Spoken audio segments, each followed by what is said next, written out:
So after several years of playing Path of Exile now, I finally pushed my first character to level 100, and this was done on the Widowhound Toxic Rain Pathfinder, which has very impressive layers of defense, and this is what allowed me to grind out roughly 60 or so Affliction Juice T16 maps filled with Abysses and Breaches to reach level 100. Now that I finally completed the Grand Gripping Grail challenge, putting me at 39 out of 40 challenges completed, it's time to gear this build towards bossing so that I can finish off the final challenge, the Awakened Atlas. For this challenge I only have 2 missing Atlas points left to obtain, and these can be acquired by fighting the Hidden and Feared invitations. Now for those of you who don't know, I don't typically spend a lot of time interacting with boss fights, and so taking on these invitations will definitely be a rather new experience on my part. In previous leagues I would usually buy boss carries in order to get these types of challenges out of the way, but this league, since I've been able to put together a rather formidable build, I figured I'd try finishing these last couple invitations myself. However, there are a few important changes that need to be made to the build before it is ready to fight bosses in the Maven's Invitation. The first change will involve swapping out the Death Rush Amethyst ring for a rare ring with dot multi-life, increased damage, and non-channeling skills cost less mana. The reason for this is because I often notice while mapping that when I would encounter tanky rare mobs, spamming Toxic Rain would often deplete my character's mana with insufficient regeneration to sustain the maximum attack speed. And so with this final ring swap, I'd be able to reduce the mana cost of my attack skills to 0, allowing my build to finally achieve optimal single target damage. The next change I would need to make is swapping out the Caustic Arrow setup, which was previously used to blast T16 maps for XP, to another Toxic Rain setup instead. And rather than running another Mana Forge Arrow support with this setup, I would link this Toxic Rain with a Ballista support so that I can place totems that fire more Toxic Rain pods, which will improve my single target damage uptime.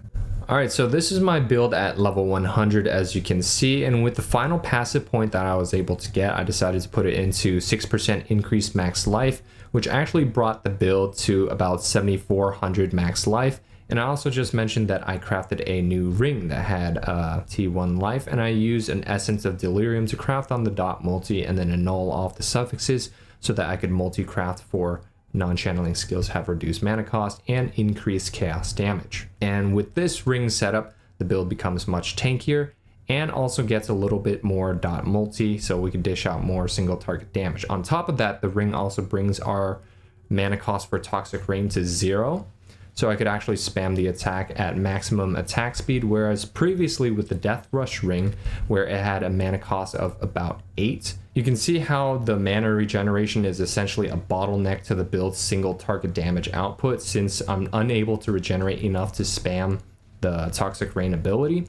So using this ring will help out in terms of single target damage output. On top of that, I also plan to swap out my Caustic Arrow setup for a Toxic Rain Ballista setup, which will be linked to Void Manipulation, Efficacy, Vicious Projectiles, and probably an Empower. I haven't bought the gems yet since I'm pretty gamed out after grinding up to level 100 tonight, and so I'll probably buy that tomorrow and then get things set up for the Hidden and Feared invitations another night. On top of that, I did also want to mention that I'm currently running a 42% Defiance of Destiny. This was primarily so that I could survive T16s pretty easily and grind all the way up to level 100 without losing any XP to any weird deaths or anything along the way. But ideally, I'd want to upgrade this to a +2 amulet with chaos dot multi or dot multi fractured onto it. The most min-max possible setup you could go is probably a simplex amulet from Heist, which I think you should be able to roll a +4 on this, and also 100% increase effect on the chaos dot multi modifier as well. But aside from that, other upgrades for min-maxing this build would probably include a perfect roll on the Widow Hail. A 250% multiplier would be pretty good in terms of reaching the next breakpoints for my quiver, I believe, and also getting all tier 1 mods on the quiver would be